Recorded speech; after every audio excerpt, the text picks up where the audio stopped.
Maswerteng gabi po mga ka-STL. Narito na po ang resulta ng STL Rizal para sa araw na to, 3rd November 19, 2025.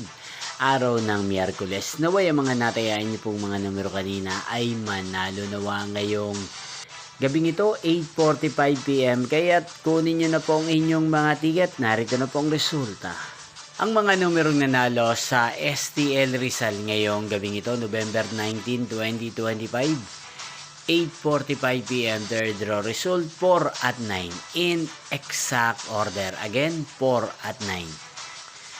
At ngayong gabing ito sa STL Rizal, atin pong i-shoutout si Ate Monet ng Rizal. Shoutout po sa inyo, Ate Monet. Sana po ay nasa maayos kayong kalagayan.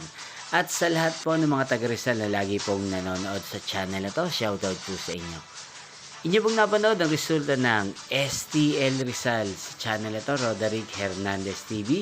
Maraming salamat po sa patuloy niyo pong panonood sa aking channel. Magkita-kita pong muli tayo bukas ng alas 11 ng umaga. Thank you for watching.